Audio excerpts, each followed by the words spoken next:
medidas que se han aprobado que inciden en el ámbito del deporte profesional, y para eso contamos con un cartel de expertos a nivel nacional. En primer lugar, nuestra querida compañera Mercedes López Balaguer, que es una formadora organística y apasionada del deporte, y nos va a hablar sobre un tema de gran interés, como es el de la nacionalidad en el ámbito del deporte. Y sin más preámbulos, tienen la palabra. Muchas gracias, buenos días a todos. Lo más importante es lo de Forza de Valencia. Conozco el tema del derecho del deporte. Bueno, me corresponde a mí abrir la jornada con el análisis de un tema que presenta muchas novedades en los últimos años, pero que es un tema que viene de lejos. Es el tema de la libre circulación de los deportistas profesionales y el principio de no discriminación por razón de nacionalidad. Como todos sabéis, en un foro como este, el principio de libre circulación de ciudadanos europeos viene recogido por los tratados de la Unión Europea desde el Tratado de Roma.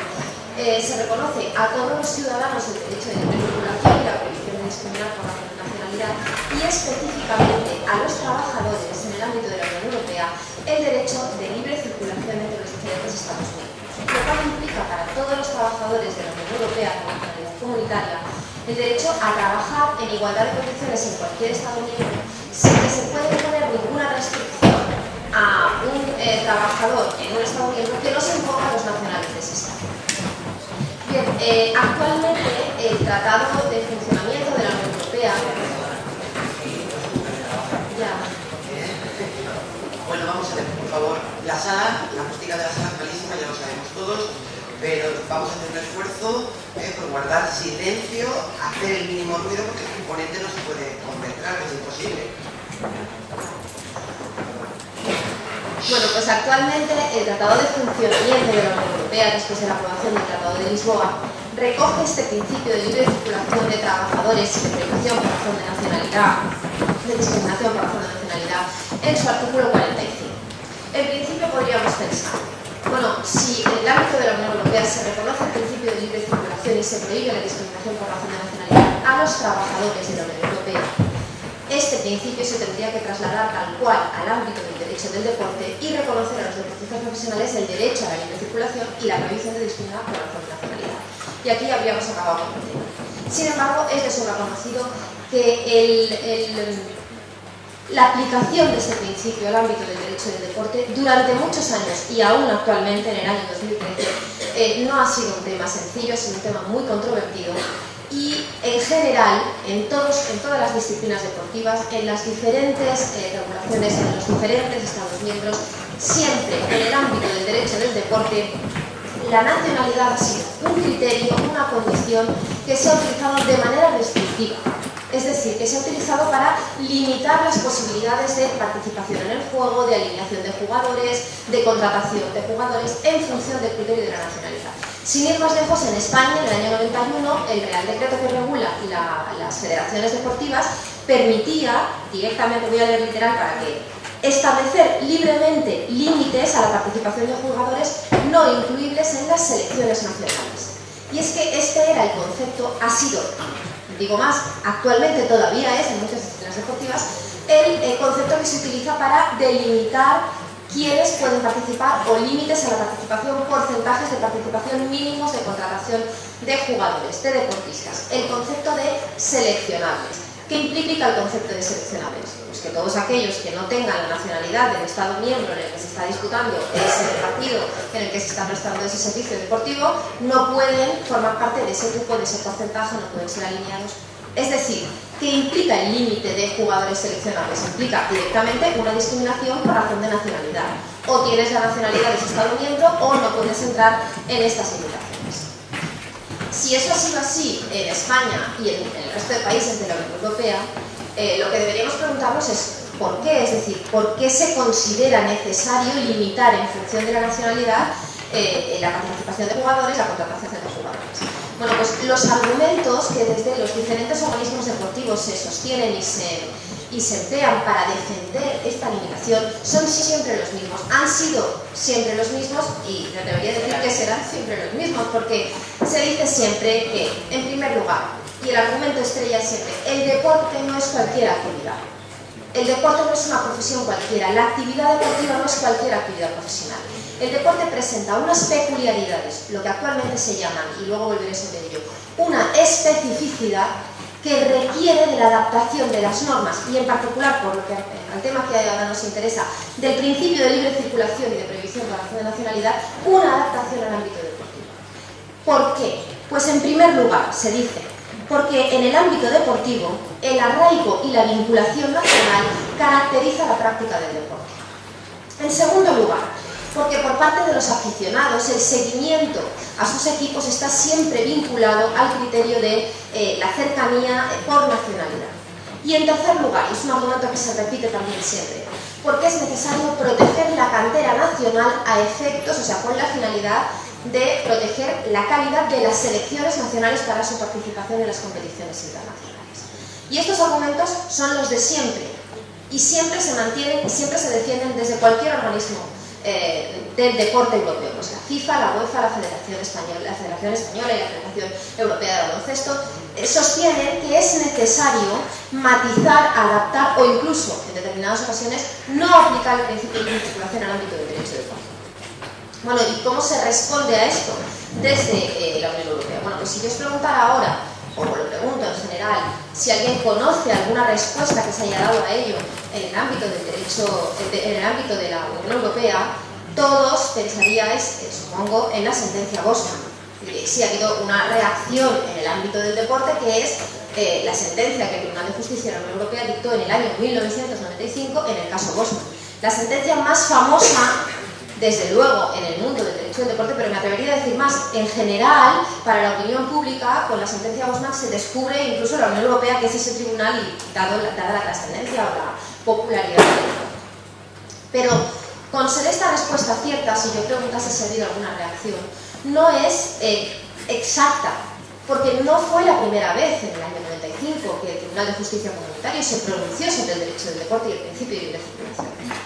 Mucho antes, en el año 74, el Tribunal de Justicia Comunitario resuelve el caso World Race contra la Unión Ciclista Internacional y ya aplica, ya considera aplicable el principio de libre circulación y la prohibición de discriminación por razón de nacionalidad al ámbito del deporte. Y posteriormente, en el año 76, en la sentencia del caso Donà, un futbolista italiano contra Mantedó, lo mismo. Vuelve a decir, el deporte no es una isla.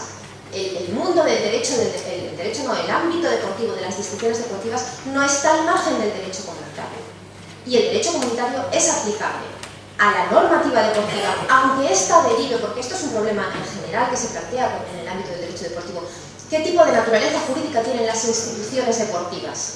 Y es una cuestión muy compleja, porque hay diferentes respuestas a la pregunta de cuál es su naturaleza jurídica. Es una naturaleza semipública, administrativa. Son organismos que al final están regulando una actividad profesional. Y por ello, en la sentencia World del Tribunal de Justicia Comunitaria llegó a decir, bueno, es que da igual que sean organismos con una naturaleza peculiar. Al final están dictando normas mediante las cuales se regula una actividad profesional, un trabajo, el trabajo de unos trabajadores muy peculiares, pero que no dejan de ser lo que son los deportistas profesionales. Y en tanto en cuanto regulan una actividad profesional, están sometidos al derecho comunitario. Y en ese sentido, tanto en el caso World Race 1974, como en el caso de Donà contra Mantedó, se declaró claramente que el principio de libre circulación y de prohibición por razón de nacionalidad era aplicable al mundo del derecho. Claro, podéis pensar, bueno, y si desde los años 70, entonces, finales de los 70, esto es así y el Tribunal de Justicia se pronuncia, ¿qué es lo que ha pasado para que hasta el año 1995 no se dicte la sentencia Bosman?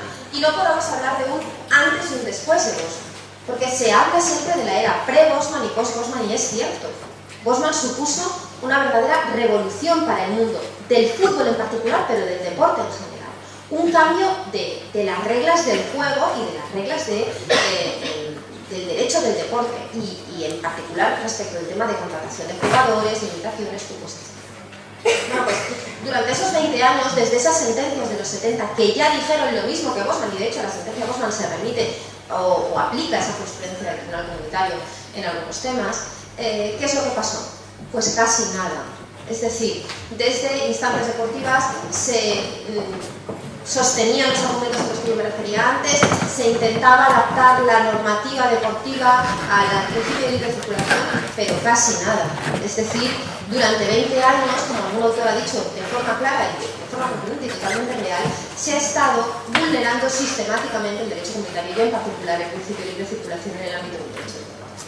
Entonces, en el año 95, la sentencia Bosman entra al trapo de todos los temas que se planteaban como complejos en relación con la aplicación del principio de libre circulación en el ámbito del derecho deportivo y resuelve claramente que el derecho del deporte no está, el mundo del deporte no está al margen del principio de libre circulación, que los deportistas no son unos trabajadores tan especiales a que quepa plantear que ellos no tienen derecho a ese principio de libre circulación y a no ser discriminados por razón de su nacionalidad y que por tanto habrá que entender que determinadas cláusulas, determinadas fórmulas y mecanismos que se utilizan en el ámbito del deporte vulneran el derecho comunitario y hay que eliminarlas.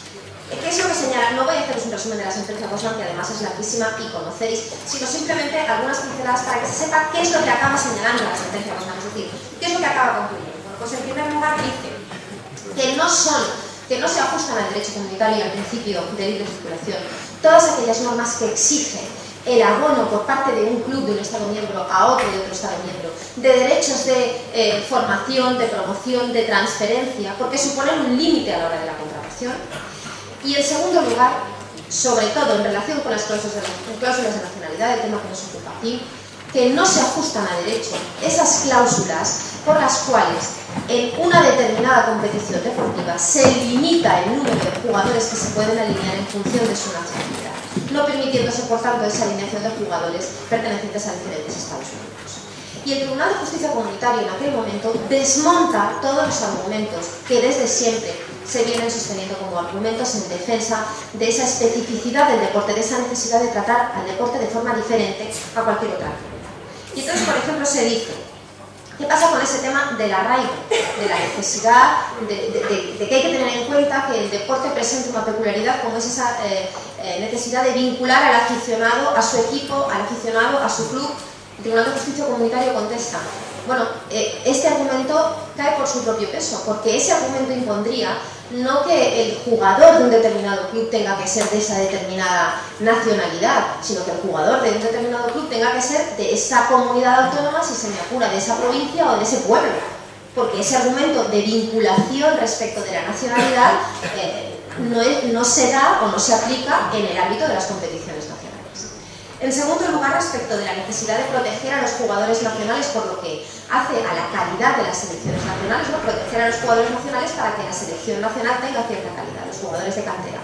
Ese argumento también cae por su propio peso, dice el Tribunal de Justicia Comunitario, porque hay que tener en cuenta que los jugadores de cada una de las diferentes nacionalidades pueden ser seleccionados, presten sus servicios donde los presten, en un club nacional o en cualquier club, y sea o pertenezca al ámbito de la Unión Europea o no. Luego, no se protege especialmente la cantera de esta manera, dado que se puede seleccionar al jugador aunque preste servicios. Y por último, el equilibrio deportivo, que es otro argumento que se utiliza mucho. Es necesario que los clubes sean lo más iguales posibles. Luego, aplicando esas cláusulas de nacionalidad, se consigue esa igualdad, ¿no? Que no haya unos más poderosos que otros. Ese argumento tampoco se puede sostener, puesto que eso implica a los jugadores comunitarios, a los jugadores, pero no implica a los jugadores nacionales. Al final, un club más rico que se quedará con los mejores. Y si solo puede quedarse con los mejores de su propia nacionalidad, se quedará con los mejores de su propia nacionalidad.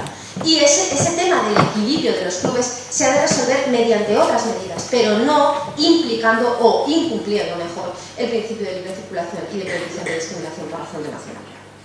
Bueno, con la sentencia Bosman lo que se hace de esta manera es resolver el tema, por así decirlo.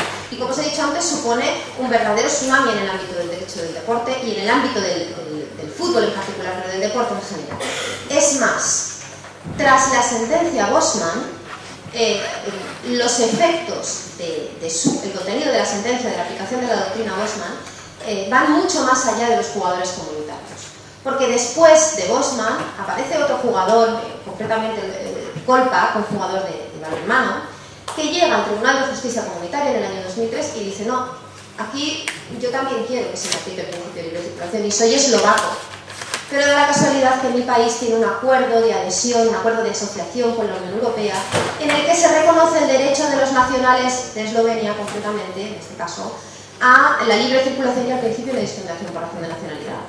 Y el Tribunal de Justicia Comunitaria dice, pues tiene usted razón, se aparece esa figura que todos conocéis y que la prensa bautiza como la de los comunitarios B. Y entonces, a partir de ese momento, la doctrina del caso Bosman se aplica mucho más allá de los jugadores comunitarios, de los jugadores pertenecientes o de nacionalidad de cualquiera de los Estados miembros de la Unión Europea. Y se aplica a jugadores, a deportistas, no solamente del ámbito de la Unión Europea, sino de cualquier Estado que no sea miembro de la Unión Europea, pero tenga negociado con la Unión Europea un acuerdo de asociación en el que se regule el principio de libre circulación por razón de nacionalidad. Claro, si la sentencia Bosman ya había supuesto una revolución en el ámbito del deporte, la ampliación de sus efectos también a estos jugadores hace un efecto multiplicador sobre esos efectos de la resolución. ¿Cómo reacciona el mundo del derecho, el mundo del deporte, los organismos deportivos? Pues reaccionan sosteniendo de nuevo los argumentos en los que yo me refería al principio y diciendo de nuevo que es necesario que en el ámbito de la Unión Europea se tenga en cuenta la especificidad del deporte, porque si no, según estas instancias deportivas, el deporte va a acabar desapareciendo, o sea, los valores del deporte, lo que hay debajo del deporte, van a acabar desapareciendo por la aplicación del derecho comunitario sin más, ¿no? Bueno, pues en ese momento, desde el ámbito comunitario, concretamente en sede normativa, se reacciona a esa reclamación del mundo del deporte y después del Tratado de Lisboa, en el año 2007, se modifica el Tratado de Funcionamiento de la Unión Europea y en el artículo 165 del Tratado de Funcionamiento de la Unión Europea se viene a regular ese principio, ese carácter específico del deporte. Actualmente el artículo 165 señala que la Unión Europea ha de contribuir a fomentar los aspectos europeos del deporte, teniendo en cuenta sus características específicas, teniendo en cuenta las estructuras del deporte basadas en el voluntariado y en su función social y educativa. Y además se involucra la Unión Europea en el ámbito del deporte, señalando que va a desarrollar una dimensión europea del deporte, y lo ha hecho, luego lo veremos, promoviendo la equidad, la apertura de las competiciones deportivas, la cooperación entre los organismos responsables del deporte y la protección de la integridad física y moral de los deportistas, especialmente de los más jóvenes. Bueno, con el Tratado de Lisboa y la reforma del Tratado de Funcionamiento de la Unión Europea, con este artículo 165, por primera vez se acoge en sede normativa aquella antigua, aquella desde siempre reclamación del mundo del deporte de tengas en cuenta que el deporte no es cualquier actividad y tengas en cuenta que el deporte es algo específico, que presenta especificidad suficiente como para adaptar, para reinterpretar determinados principios, derechos que en el ámbito comunitario se aplican y que para su aplicación en el derecho del deporte se han de acoger, se han de acometer de una manera especial. ¿Cómo reacciona el mundo del deporte a este reconocimiento de la especificidad del deporte? Con entusiasmo, pero no con un entusiasmo, con un entusiasmo entusiasmadísimo. Primera reacción, la más importante y la que trajo más cola. La FIFA, la Federación Internacional de Fútbol, decide que el artículo 165 del Tratado de Funcionamiento de la Unión Europea, el recoger esa idea de la especificidad del deporte, abre las puertas, yo diría, de nuevo, a la posibilidad de la imposición de cláusulas de nacionalidad, de límites por razón de la nacionalidad. Y la FIFA, en su congreso del año 2008, después del Tratado de Lisboa y de la modificación del Tratado de Funcionamiento de la Unión Europea, se reúne en ese congreso de 2008 y por unanimidad aprueba lo que en aquel momento se llamó, y no se llegó a aplicar, la regla del 6+5. Dice la FIFA en aquel momento: como se ha reconocido el carácter específico del deporte, la Unión Europea está permitiendo de nuevo limitar el número de jugadores seleccionables. Así que a partir de la temporada 2011-2012, y tenía que haber culminado en la temporada 2013, se va a aplicar de nuevo la regla de un mínimo de jugadores alineados que tengan el carácter de seleccionable del Estado miembro. Y en ese momento se dice: en 2011 se aplicará 4+7, en 2012 5+6 y culminará en 2013 con 6+5. Concretamente la regla jugaba de la siguiente manera: se decía, se pueden alinear, o sea, se deben alinear como mínimo 6 seleccionables, pero a lo largo del partido esta regla no se ha de respetar. Es decir, después con los cambios se puede quebrar esta proporción. Con eso sostiene la FIFA que teniendo en cuenta el nuevo artículo 165 del Tratado de Funcionamiento de la Unión Europea, se respeta el principio de libre circulación, pero se tiene en cuenta la especificidad del deporte. Bueno, pues la respuesta desde la Unión Europea a este planteamiento de la FIFA fue inmediata. Y quiero destacarlo lo de la inmediatez porque no es lo habitual. No es lo habitual en el ámbito interno, pero en el ámbito europeo todavía menos. La respuesta a cualquier cosa puede tardar años entre que haya una reunión, una comisión, un informe. Pues aquí la respuesta fue inmediata. Unos meses después, el Parlamento Europeo, en su informe sobre la política europea del deporte, específicamente establece una previsión con la siguiente pregunta: ¿por qué la Unión Europea dice no a la regla del 6+5 de la FIFA? Directamente. Y dice: el Parlamento Europeo no acepta el reglamento 6+5 de la FIFA porque traslada a la Unión Europea a una época anterior a la sentencia Bosman.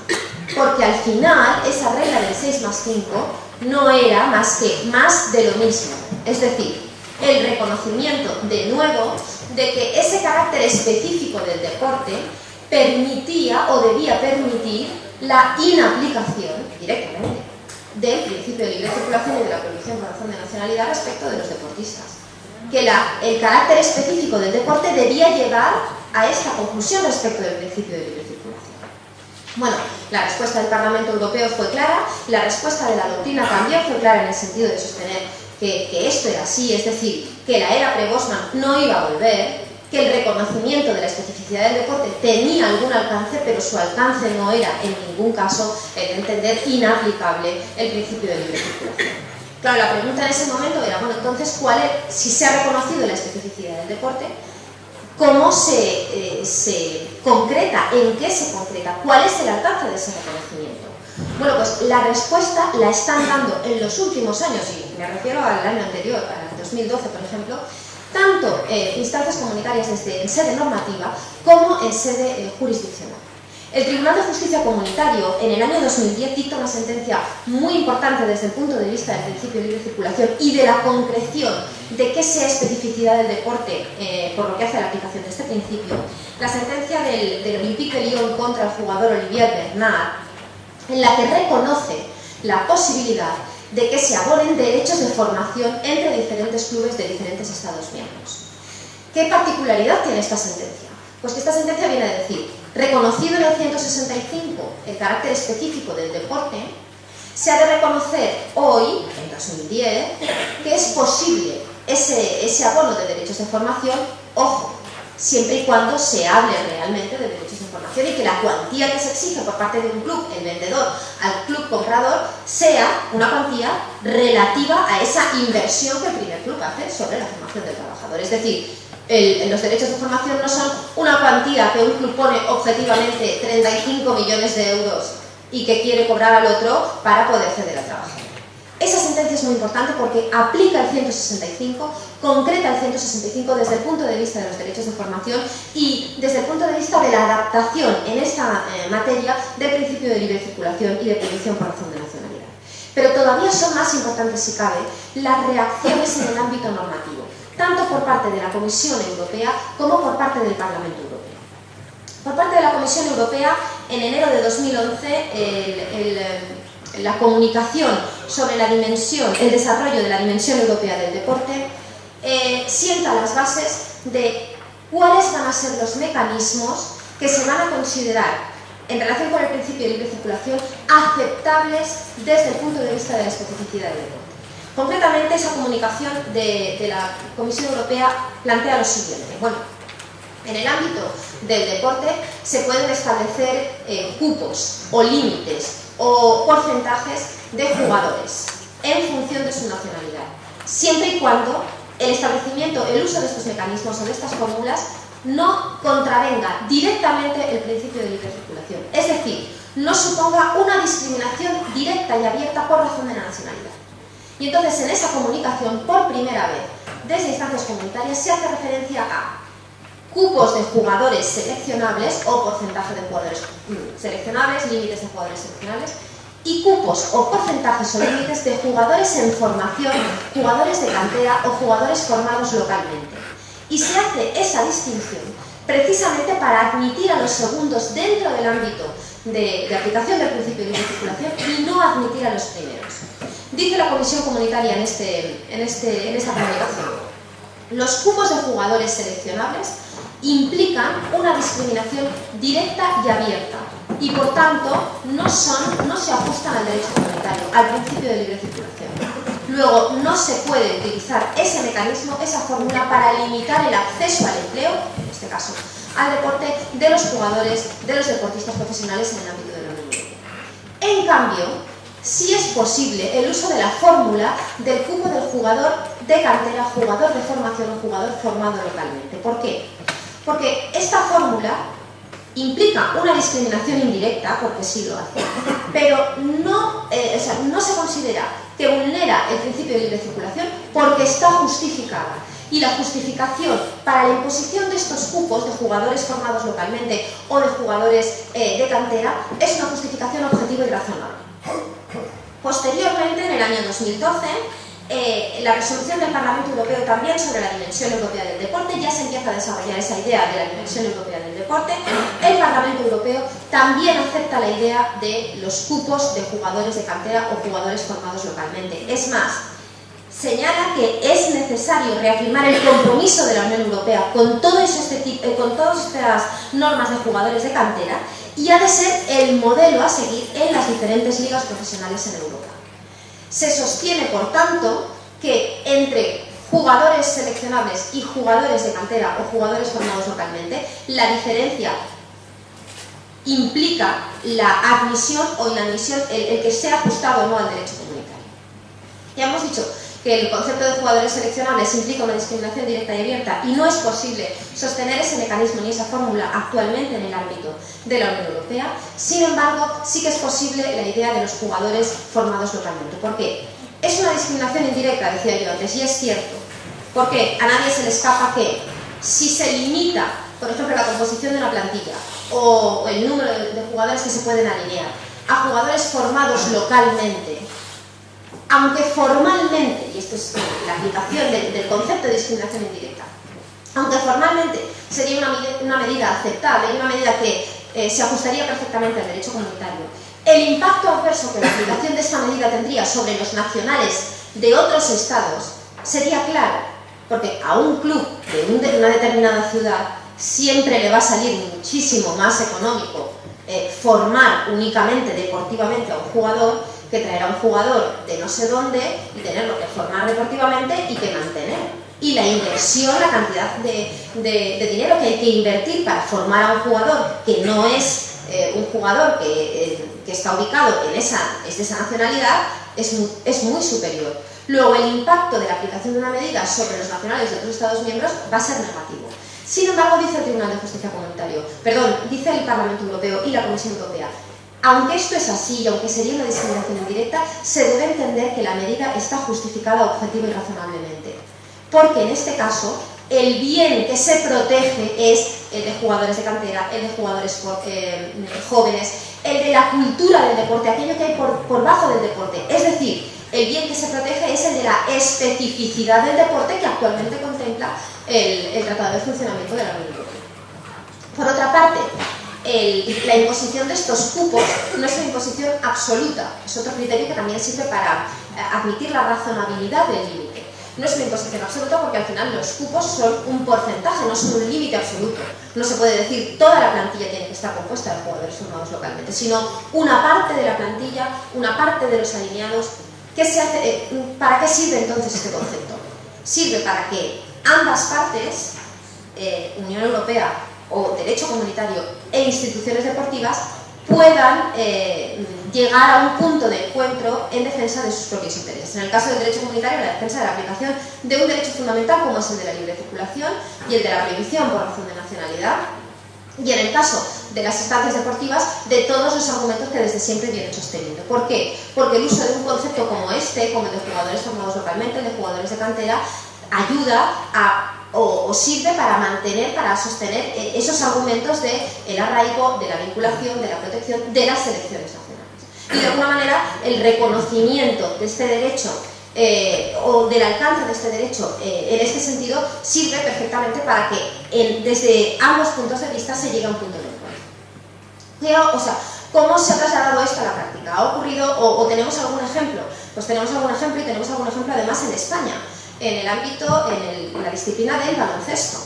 No sé si lo conoceréis, pero desde el año, y fijaos, en 2008, es decir, hace nada, en España se pacta entre la Federación Española de Baloncesto, la ACB y la ABP, la Asociación de Baloncestistas Profesionales, un acuerdo para regular el marco de contratación de jugadores. No sé si aquí habrá aficionados al baloncesto, pero como sabéis, ese acuerdo de 2008 exigía que los clubes que participaban en ACB, en la primera división de la Liga de Baloncesto, tuviesen sus plantillas compuestas en un porcentaje por jugadores seleccionables. Así, es decir, desde los años 70, Bosman declara que el concepto de jugadores seleccionables vulnera el derecho comunitario, y en España en 2008 se acuerda que haya un límite de jugadores seleccionables. En el año 2010, finales de 2010, la Unión Europea, la Comisión Europea, abre un procedimiento de infracción contra el Reino de España por culpa de este acuerdo y advierte que el uso de la fórmula de mecanismo de jugadores seleccionables vulnera el derecho comunitario. Entonces, no les queda otro remedio a las tres partes, Federación, ABP y ACB, que volver a negociar ese acuerdo. Ese acuerdo se renegocia en el año 2011, y en 2011, que es actualmente la normativa que se aplica en el baloncesto, se utiliza, se acoge ese concepto de jugador de formación o jugador formado localmente. Y actualmente la composición de las plantillas de los clubes de ACB se compone en un porcentaje de jugadores formados localmente y en otra parte de jugadores extracomunitarios o jugadores nacionales con libertad, pero un porcentaje importante es de jugadores formados localmente. ¿Qué ha implicado esto? Que sobre todo este argumento se utiliza mucho en el fútbol, se utiliza, pero en el caso del baloncesto muchísimo más por los éxitos de la Selección Nacional de Baloncesto, que se considera que son consecuencia de la aplicación de la anterior limitación de seleccionables. Bueno, pues actualmente con la de formados localmente la consecuencia puede ser la misma. Y más en el ámbito del baloncesto, porque si en el ámbito del fútbol ahora queda poco dinero, en el del baloncesto todavía menos. Bueno, pues aún así, con el concepto de jugadores, el mecanismo de jugadores formados localmente, se puede llegar a lo mismo, a proteger a quién. ¿Cuál es la finalidad de esta medida? Proteger a Nacional. Porque aunque se hable de formados localmente y se diga, y literalmente se dice, cualquier jugador de cualquier nacionalidad española, comunitaria o de cualquier estado que tenga un tratado de adhesión, tratado de asociación, perdón. Bueno, pues con esto está claro que formado localmente puede ser cualquiera. En la práctica, ¿quién es formado localmente? Pues Ricky Rubio es formado localmente. Porque es un jugador español que vivía en su ciudad y le formaba su club. Y esa formación al club le costaba muchísimo menos que lo que le hubiera costado traer a un X de no sé dónde, mantenerlo y formarlo, las dos cosas. En ese sentido, por tanto, el concepto de formados localmente, jugadores de cantera, creo, sin ninguna duda, que va a ser a partir de ahora el que se va a utilizar. Ya se utiliza en el ámbito de la UEFA para competiciones de clubes internacionales, la idea de jugadores de cantera, y creo que va a ser el mecanismo de límite aceptable que a partir de ahora se va a utilizar en todas las disciplinas deportivas. Para acabar, simplemente una reflexión personal. Como ya ha advertido Reme, que soy forofa del Valencia, pues poniendo como ejemplo mi equipo, creo que se puede desmontar, la argumentación de siempre, esa argumentación de las instituciones deportivas. Los éxitos del Valencia, no los actuales, que no los tenemos, pero los que hemos tenido, los mejores años del Valencia, 2002, 2003, 2004, yo no sé si os acordáis de la plantilla, pero la plantilla no estaba compuesta ni de valencianos ni de españoles. La plantilla era un totum revolutum con aplicación ya, por supuesto, de la sentencia Bosman, y había franceses, argentinos, italianos, algún valenciano, algún español. Bueno, pues el arraigo, la vinculación, el seguimiento que teníamos los seguidores por ese equipo era total. ¿Por qué? Porque al final el seguimiento no tiene que ver con la nacionalidad de los jugadores. Tiene que ver con su profesionalidad, tiene que ver con su implicación y tiene que ver sobre todo con que el equipo gane, sean españoles, nigerianos o italianos. Y por otra parte, El argumento de las selecciones nacionales tampoco me parece defendible. Creo que España es el ejemplo de que ese argumento de que es necesario regular esas cláusulas de nacionalidad para proteger a la selección nacional, pues cae por su propio peso si se ven los resultados de la selección nacional de fútbol en los últimos años, cuando ya era totalmente aplicable la sentencia de Bosman, respecto de los años anteriores, cuando existían las limitaciones. Bueno, pues nada más.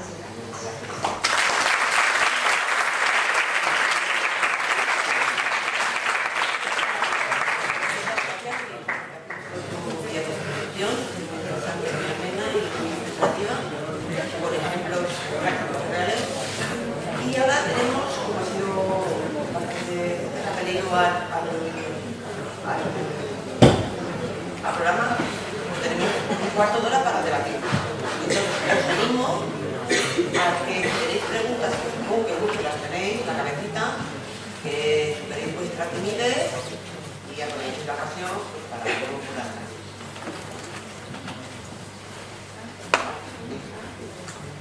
Bueno, que es el momento de preguntar. ¿Fernando? No tenía pensado, pero... ¿Aunque te dices así? Hombre, a mí me ha parecido realmente interesante, ¿no?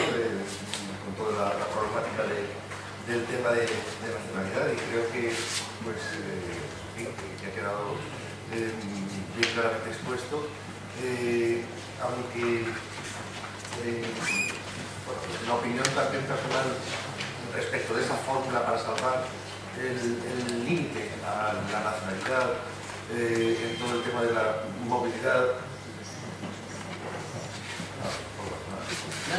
Bueno, que todo ese argumentario, no sé la opinión que te merece respecto de lo que es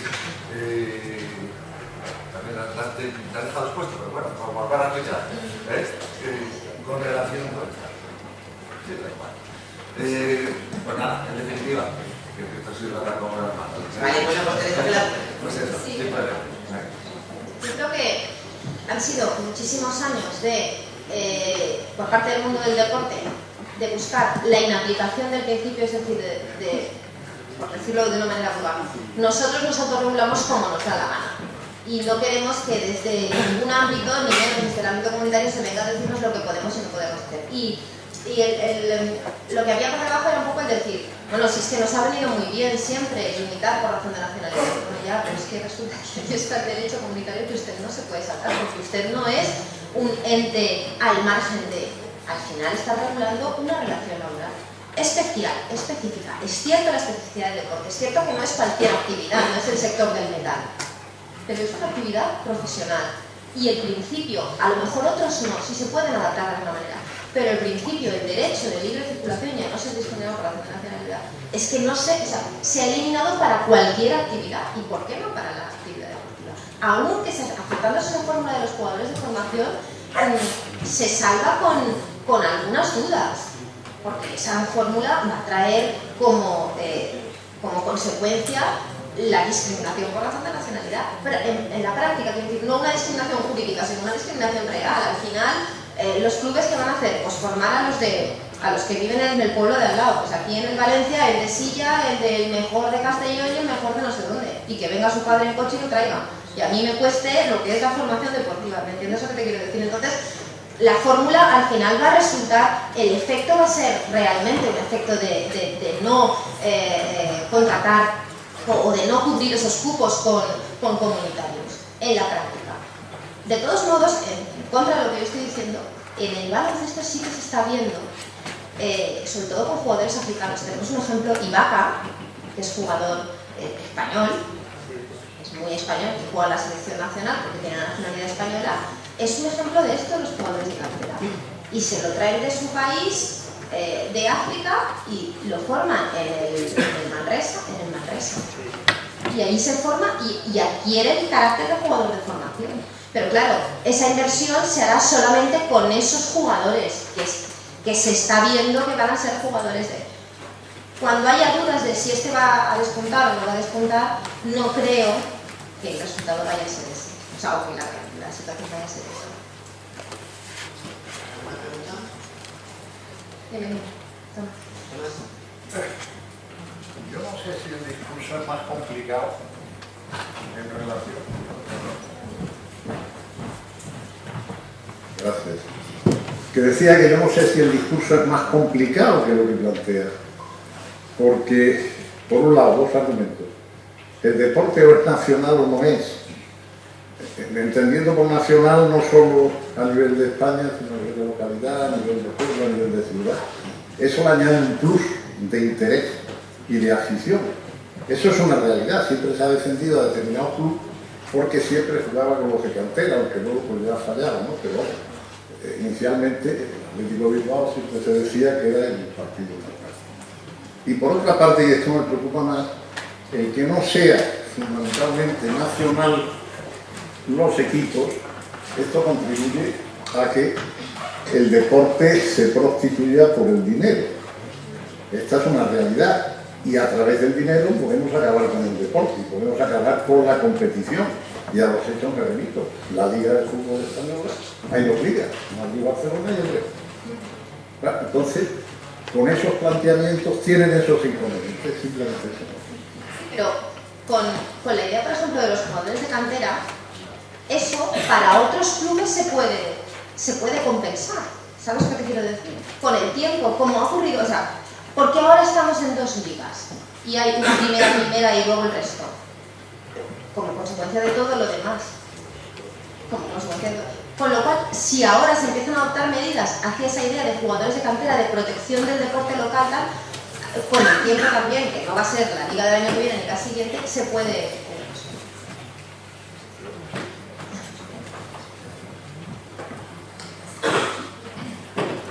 Sí, efectivamente es complejo el tema y valores de juego, porque tú lo has apuntado también, aquí cuando se trata de proteger la cantera también se trata de proteger el deporte, la salud de los jóvenes y de cuando ya no son tan jóvenes, porque claro, muchos niños, o sea, el equipo base, o sea, el fútbol base está así de niños que se aficionan a hacer físico y con todos los valores que representa el deporte, porque aspiran un día a desempeñar el deporte como profesional. Por eso hay que proteger esto. Yo creo que es específico. Luego una preguntita. En esto de los cupos de los jugadores de la cantera, aquí se matiza, se tiene en cuenta si luego tienen la nacionalidad española o de algún país de la Unión Europea, o también juegan o computarían los que vienen de fuera, de África, por ejemplo. No, los de África no, excepto... Aunque sean formados aquí. Si son formados aquí, para ser jugadores de formación tienen que tener nacionalidad española, nacionalidad comunitaria, nacionalidad de un Estado que tenga acuerdo de AESO, o el Cotonou, que es un grupo, en el caso del baloncesto, un conjunto de países amplísimo, entre los que están la mayor parte de los países del continente africano, y esos sí que se podrían considerar formados localmente. El problema que se ha dado con el baloncesto, que ha sido un segundo problema, es que la ACB se la ha jugado a la ABP, es decir, la patronal se la ha jugado al sindicato. Sí, porque el concepto que se recoge en el acuerdo que hay entre las tres partes viene a decir que se pueden considerar formados localmente los nacionales, comunitarios, los de estados, tal, siempre y cuando estén formados en España, entendiéndose por formados en España que desde su segundo año de cadete hasta entre el periodo de su segundo año de cadete al segundo año de junior estén prestando servicio, formándose en un club que esté adscrito a la Liga ACB. ¿Qué dice la ACB? Muy bien, yo voy a meter a Satoransky, voy a meter a Norel, varios jugadores, no sé si los conocéis, que no son de nacionalidad ni española, ni comunitaria, ni de estados con acuerdo de adhesión, que no lo eran cuando llegaron, pero que con el tiempo se les ha descubierto un primo en Italia. Y entonces han adquirido nacionalidad de un estado comunitario. Y cuando se ha de tramitar la ficha, cuando se ha de tramitar la licencia, se les tramita como jugadores en formación. Claro, eso ha supuesto un coladero. La ABP incluso planteó la posibilidad de hacer huelga al principio de la Liga de Baloncesto, este año mismo, esta Liga 12-13, y al final se echaron atrás llegando al Consejo Superior de Deportes, que dictó un laudo como un poco... Vamos a hacer paz para todos, ¿no? Voy a conceder de momento el carácter de jugador en formación y voy a pensar a ver qué hago con los demás. El problema que hay con ese acuerdo en particular y con este problema del baloncesto en particular es que está muy mal redactado. Y entonces la ACB, creo, tiene razón. Por la forma en la que está redactado, deja abierto el tema de la nacionalidad durante el tiempo de la formación. Porque el concepto viene a decir los jugadores comunitarios, no sé cuántos, que sean en formación desde cadete estatal, con independencia de su nacionalidad. Y añade claro, esa fórmula supone con independencia de su nacionalidad mientras estén en formación, porque si no, no tiene sentido. Si antes me has dicho que tienen que tener tal nacionalidad y luego dices que con independencia durante la formación, pues al final estás permitiendo que se tramite la ficha como tal y por tanto ocupen ese cupo jugadores que no son de ninguna de las nacionalidades que en principio deberían ser.